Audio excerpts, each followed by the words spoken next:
Bonjour, nous allons travailler aujourd'hui sur la fonction trier et la fonction filtrer.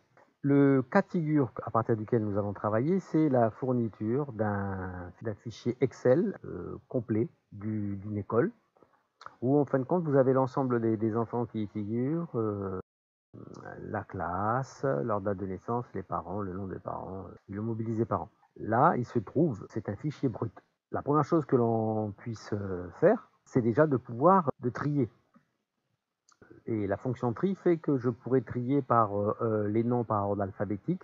Je pourrais aussi trier par classe, par date de naissance. Voilà, donc ça veut dire trier n'affecte pas, enlève aucune valeur dans votre tableau, mais réarrange le tableau en fonction du tri que vous voulez faire. Donc trier, en fin de compte, correspond à réorganiser le tableau, les valeurs à l'intérieur du tableau. Donc là, je vous propose dans un premier temps de dupliquer cette feuille. Comme ça, on garde la feuille originale de travail. Première chose, soit je sélectionne mon tableau, comme d'habitude, je vais jusqu'en bas. Voilà, mais là j'ai à peu près donc 340 élèves. Première méthode. Deuxième méthode, je clique ici dans le bord haut gauche du tableau sur le triangle. Donc voilà, j'ai tout mon tableau qui est sélectionné. Je vais sur le menu données, les données, et je vais cliquer sur le bouton trier. J'ai une boîte de dialogue qui apparaît. Et là, je vais vouloir trier, si vous voulez, je vais choisir la colonne à trier. La colonne qui va être là, si vous voulez, le point d'appui du tri. Donc là, moi, je vais vouloir trier les enfants par classe et par ordre, je dirais, alphabétique. Voilà. Donc déjà, je vois que toujours les enfants, le nombre d'enfants, mais effectivement, j'ai les classes qui sont triées par, je dirais, ordre alphabétique. Premier élément de tri. Donc je vais revenir en arrière. Cette fois-ci, je peux trier en fonction de deux facteurs. Donc deux facteurs, c'est la même chose. Je clique sur données, je clique sur trier. Le premier tri, c'est toujours par classe d'abord, mais je vais ajouter un autre tri. Ça veut dire qu'un autre niveau de tri, ça veut dire que je vais trier par classe, puis après par ordre alphabétique le nom des enfants, le nom de famille des enfants. Toujours de A à Z et de A à Z. Voilà. Je clique sur OK. Voilà, donc ce qui est intéressant, c'est que je vois bien que mes enfants sont triés par classe, tous les C20 ensemble, et par, je dirais, ordre alphabétique. Alors si, par exemple, vous êtes la maîtresse de C20, et vous sélectionnez l'ensemble des enfants de C20, en n'en oubliant aucun. Vous faites copier, par exemple, et vous faites fichier, un nouveau fichier, un nouveau classeur. Là, vous cliquez ici en choisissant de conserver l'intégralité de la mise en forme. Voilà. Et après, vous n'avez plus qu'à faire fichier, enregistrer, sous. Donc, on vient de voir que l'on peut trier en fonction de un critère ou de deux critères en même temps. Maintenant, nous allons voir la fonction filtrer.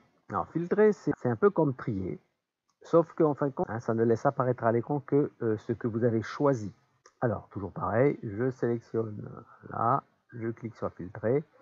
Voilà, le bouton gris, on voit que le bouton reste grisé dans Renforcer, et on voit ici que vous avez un certain nombre de petites touches qui montrent que vous avez des menus qui apparaissent. Donc, regardez, si je clique sur classe, je vois qu'en fin de compte, comme j'ai l'ensemble des classes qui apparaissent ici, donc voilà. Si je désélectionne tout et que je clique CE1 par exemple, je fais OK. Voilà, vous n'aurez que les enfants de CE1. Regardez, on voit très bien qu'on arrive au saut 48 et on passe de 48 à 341. Ça veut dire qu'en fin de compte, les autres données n'ont pas complètement disparu, mais elles sont masquées. Pour enlever le filtre, deux possibilités, soit je clique dessus et je reviens, d'accord, et soit je fais effacer.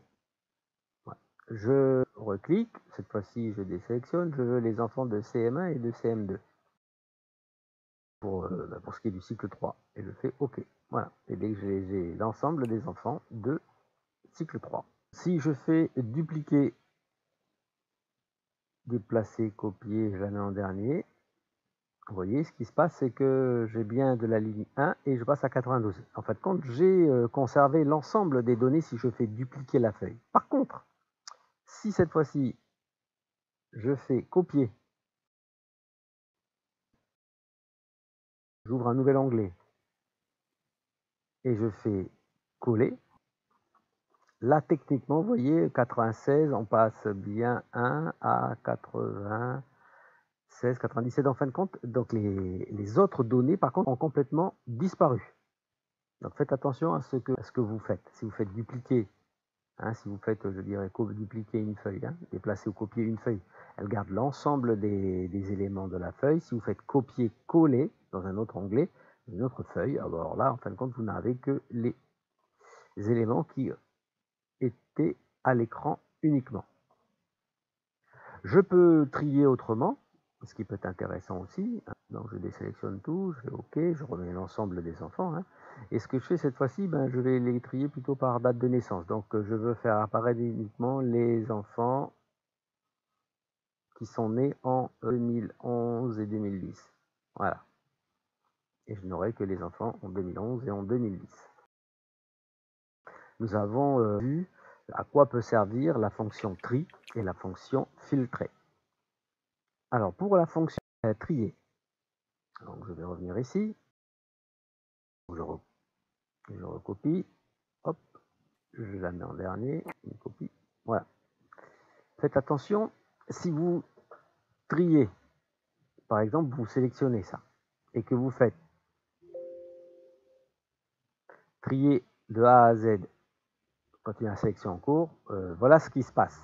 C'est qu'en fin de compte, ça c'est une erreur classique, hein, c'est-à-dire que en fin de compte, vous triez qu'une seule colonne de manière totalement indépendante par rapport aux autres. Donc de ce fait, si je regarde bien ce qui s'était passé avant, Léoné, lui, il se trouvait en classe de CP.